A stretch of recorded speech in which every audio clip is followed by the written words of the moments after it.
Okay, so jClarity is primarily a tooling company, which produces application analysis tools, really, for applications which run on based on the Java stack or on top of the JVM.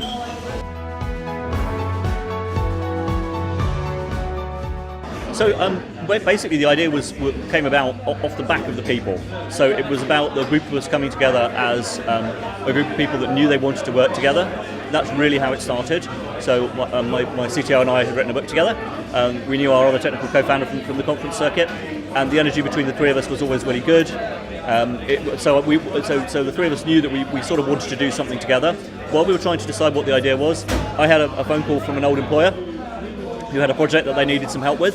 So I thought, well, I'll go back and I'll consult for them for a few months while we get our story straight. And it was there that I got back in touch with the guy that's now our finance director. And so now the four of us, are sitting and brainstorming, trying to come up with this idea of, well, we want to work together. We know there's something around tooling which is currently difficult to do, but what's the shape of that idea? And it really took us 4 or 5 months to try various ideas out. Do we want to do a services business? Well, that's kind of sounds okay, but then do they really scale? And what do we really want to do? And okay, so we think a product business, and we went through so many iterations and drank God knows how much coffee to kind of tease out the idea.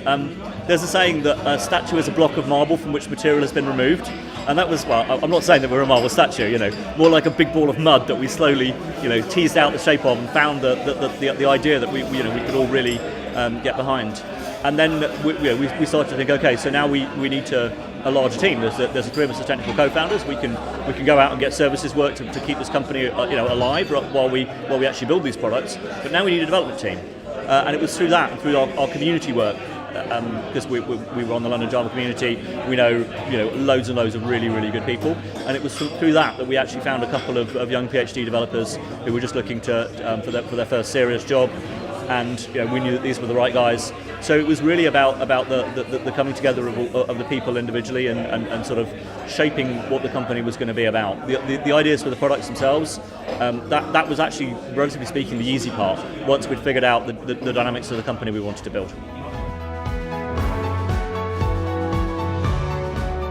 So there are 3 technical co-founders. There's myself, I'm the CEO, and my background is financial services and deep technology. Martin, who is my CTO, and his background is, again, financial services, but also a lot to do with development and team management. So Martin's got this incredibly deep background in community management and in building technical communities, anything from one-on-one mentoring all the way up to running international conferences and speaking to tens of thousands of people. So his background is very much on community focus. Kirk Pepperdine is our chief scientist. He is a 20-year plus veteran of performance analysis and consulting and training and all of the things where you have to go into a new environment and very quickly understand the dynamics of not only the application but also the team.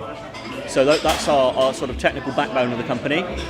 We have a director of finance and strategy who is an old friend of mine from the financial services business. So he keeps us on the straight and narrow and makes sure that we look after the purse strings. That's topped up with a couple of PhDs who are our primary product developers, and they're both incredibly seasoned in mathematics and statistics as well as technology, because for us a lot of what we do is about analytics, and it is about machine learning and about hard rigorous science as well as just pure tech.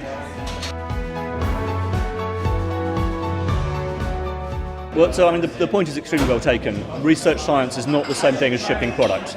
And one of the things that we've found is that actually shipping our first product changed the business. We're now in the process of launching our second product, and that journey about actually having customers and actually having support and actually having to be responsive to customer need transformed the business in a way which I didn't really understand. I mean, this is my first startup that I run myself. I didn't really understand the effect that would have. I sort of had an instinct that we really needed to get to product as soon as possible.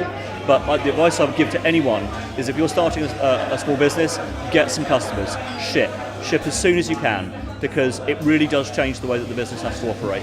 It puts additional pressures and stresses on the business, but in ways which make you grow up, and that's extremely important. The other thing, of course, is cash flow. any small business, it's cash flow, cash flow, cash flow. You have to make sure that money's coming in, and having customers is a fantastic way to do that, because it means that you very quickly you can get your business to the point where it's self-sustaining, and it's at that point that things really start to get interesting.